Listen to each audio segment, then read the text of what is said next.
Star Wars fans, Jesse from the Imperial Academy, and welcome back to a new video. If you're watching us for the first time, go ahead and help us out with a like and a subscribe. Keep us going strong. So today I am going to show you some part of my collection again, and these are the price guide books. Obviously this one came out in 1999 and this one in 1997. And cool thing is, it's from Tomart, and this was authorized by Lucasfilm and Steve Sansweet, if you guys know who he is. So let's go ahead and start with this one first. Now in 97, when they came, obviously when this book came out, the special edition was coming out for the movie theaters. You guys can see me this way? All right. So everything was selling like hot cakes. You know, the new figures and whatever they were throwing at us. I mean, it was just crazy stuff they were selling. So back then they came out with, there's more of these out there. Different companies came out with different price guides. They came with pictures, it told you the prices, but you know what? The prices really never matched the book. It was always, you know, second-hand market, I think. Like, that's how you say it. But there was eBay. Damn, was there eBay in 97? I think there was. But, or dealers or private collectors, you know, selling their stuff. So this kind of gave you a range of what the prices went for. But, you know, it was just whatever was coming out, they were just pushing it out. And the vintage line, you know, obviously people were selling them to make a buck. And the same thing with the stuff that came out in 95 all the way through 97 for special edition, because special edition came out with figures. I'm trying to remember the cards, how they were. I have to go through my collection to pull them out. But I think someone said special edition, and I think it was a droid. There wasn't that much. I think there was maybe a handful of pieces. I'm not even sure. I don't remember. But I have to go through my collection, and once I do, I'll make a separate video for that. So these books were really, really cool to collect. I didn't collect them back in the day. I always just went to the store and looked at them, and they're usually at comic stores or collector stores, toy stores. So it was just kind of hit and miss. If they had it, I would browse through it. I always wanted to get them, but they're usually $20 and up. For this one, this was $29.95. But in here, it covers a lot of great stuff. Look at that. I mean, it just covers a lot. And I love this book, and I love all books like this, like the price guides that show amounts and amounts of pictures. You can also get the, can you guys see that? There's also a book called the Star Wars Wish Book, and there's 4 volumes. I have 2, 3, and 4. I just need volume 1, but that one's the hardest one to get. Well, it's not the hardest one to get, it's the most expensive one to buy off of Amazon. So I've been checking Amazon every now and then to see if it's, you know, below 20 bucks. Or I try local used bookstores that may carry them. But you might want to check used bookstores to see if they have any stuff like this. I know usually they'll have Star Wars books, but depending, once again, everyone prices eBay, or they might give you a good deal on the used books. Okay, so in this one, the Tomart's price guide, there are some colored pictures here. And it covers from a lot of stuff, like vintage stuff also. Socks, these little glowing, like the nightlight stuff. See that? So here we go. everything that was current in '97. Right there, you see the cups, and then you come over here.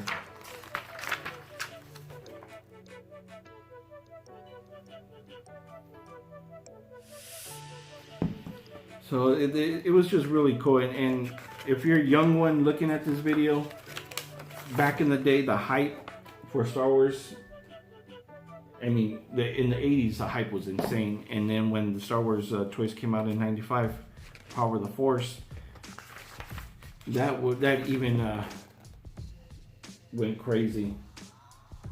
From commercials, this one I like. Look at that one. The Burger King one. You guys remember that? Duracell. Look at it. I have the Darth Vader piggy bank. So, it was really good. I mean, the hype back then in '95 was, that's a back. No. So even through '97, when the special editions came out in the movie theater, it was, the movie theaters that I went to, the lines were really long, but it was so much fun, because I seen Empire Strikes Back in the movie theaters when I was small. I did not see A New Hope because I was barely maybe a year old. Empire Strikes Back, I did go to a theater because I do remember bits and pieces, but you know, I was really young, so I really can't say, you know, I, you know, was there officially, but you know, yes I was, but I don't remember a lot of things that happened that night. But Return of the Jedi, yes I do, because you know, I was a little bit older and the lines were freaking long and it was cold outside because it was nighttime. So I remember during Jedi, when we went to a theater, there was a big old sit-down Pac-Man machine where you sit. It was just like a one person can sit here, one person sit on the other side. And I remember playing that, and then finally it was our turn to go into the theater itself.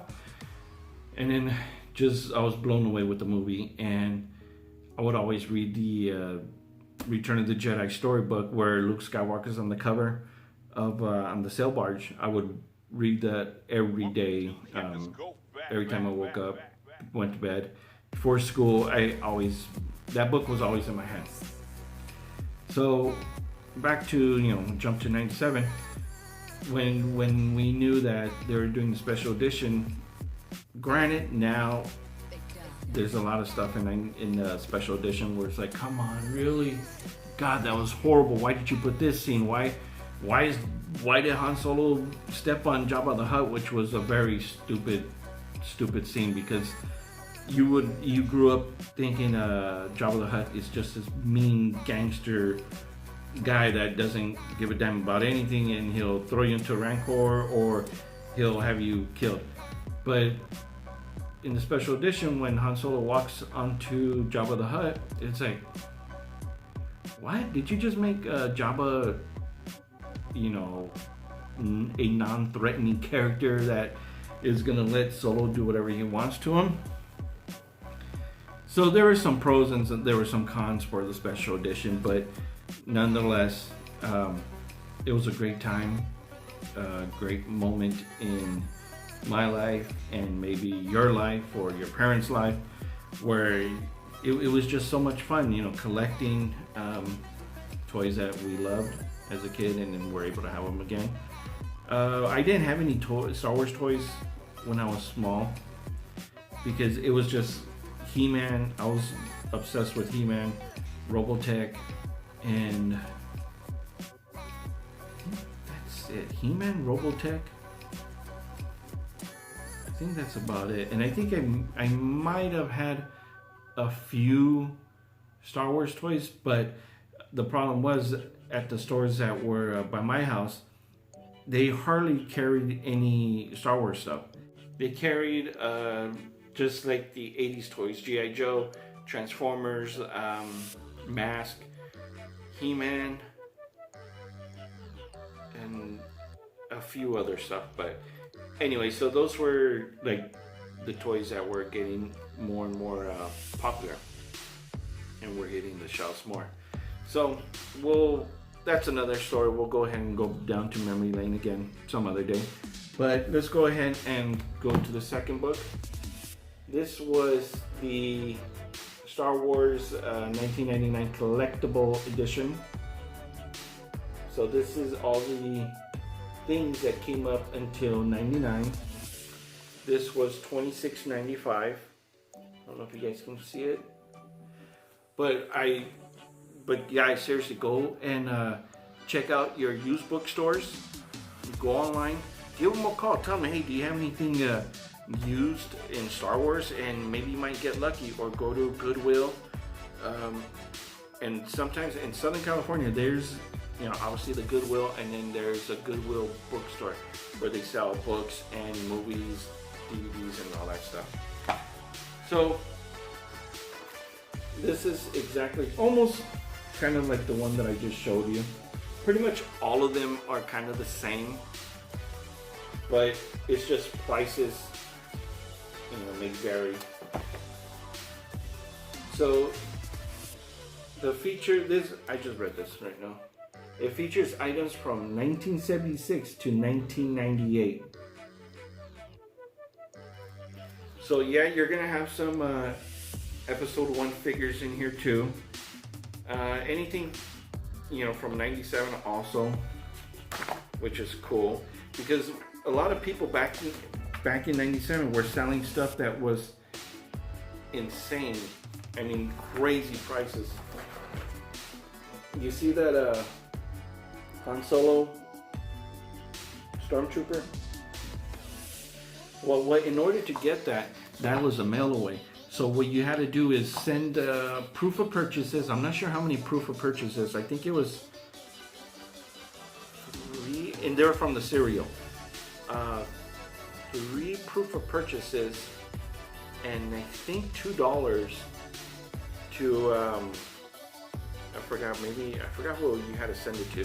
Anyways, you send it to them, and then they sent you a Han Solo figure that was disguised as Stormtrooper, and it just came with the helmet, and obviously the figure didn't come with the gun. But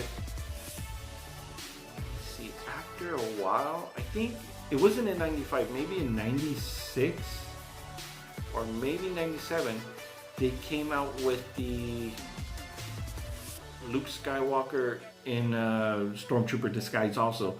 So if you have an extra Stormtrooper gun, there you go. You had, Han Solo and Luke Skywalker dressed up as Stormtroopers. So there was always stuff like that. There was the Luke Jedi Knight robe, and this was given at movie theaters. Let me see, was Return of the Jedi? I think it was Return of the Jedi, where you went and after the movie or before the movie, they gave you the figure, and just, I don't know what movie theaters they did that to, but they would give you the figure, which was really cool. Also, these 12-inch figures, like the 12-inch figures now are dreadfully horrible. I mean, horrible. The best ones were obviously 95 to end up, I think, Revenge of the Sith. I think it was Revenge of the Sith when they kind of stopped making those. But these 12-inch figures were really cool. They came, cloth, robing, and really great detail. You couldn't go wrong with buying them. But once again, if they weren't in the stores, all these collectibles were at collector shows, and obviously the prices went up and up and up, depending what figure you wanted. Darth Vader was pretty pricey. The priciest one that I remember was Boba Fett. From a $20 figure, it went up to like $60. I was like, oh man, back then it was a little too much, and I think it's a little too much now for a figure like that. Also, it has plates in here. I did a video not too long ago. I have some plates decorative plates that I got. But these figures are really, I'm sorry, not figures, these books for the figures, it's kind of like a time travel. I always wanted this. The Stormtrooper alarm, you hide them in the corner. No, is this a laser gun? Yeah, this is a laser gun. You play laser tag with it. But there's a Boba Fett figure like this, and he patrols in the room. I think you stand him still, or I think it's a Stormtrooper, or I think this is the one I'm talking about, but it's really cool. But, they, like nowadays, it sucks. Like the new figures are really cool. I like them, but those are the Black Series figures that I like. Now the figures, when they come out, there's too many peg warmers. It's just unnecessary characters that they don't need. It's just it's a drag inside that when you see all these figures, on the pegs not moving, it's because they're over making them or they're over ordering, because not everything Star Wars is gonna sell. That's one thing. Not everything Star Wars will sell. You got to think as fan-wise. How many figures does? How many Rose Tychos do you need to make any if that character is not popular? Or Tusken Raiders. How many do you really want to make? Because I wouldn't want to buy a Tusken Raider. I know some other people will, but there's some other people like me that maybe don't want to buy it. So with the Star Wars figures, the Black Series, I pick and choose which ones I want. Some I may not want, some I do want. So it goes hand in hand and back and forth. Like, okay, what figure do I want? What figure I do not want? Does it appeal to me? Does it, you've seen on my Instagram, some people have bought some figures and it's like, ooh, you're happy that you bought that? No, well, that's not me. I, pick and choose. I'm just like that. I'm very, very picky. I'll show you some more. So like I was saying, these books are really, really great just to have in your collection, to buy. It just takes you back down to memory lane. I know I'm stuck on this memory lane thing, but for Star Wars, it was so fun buying these and reading these books, looking for them. They're really great. There was also magazines that came out as well, but nothing beats, these two books. Now, these aren't the only ones that are, these two aren't made.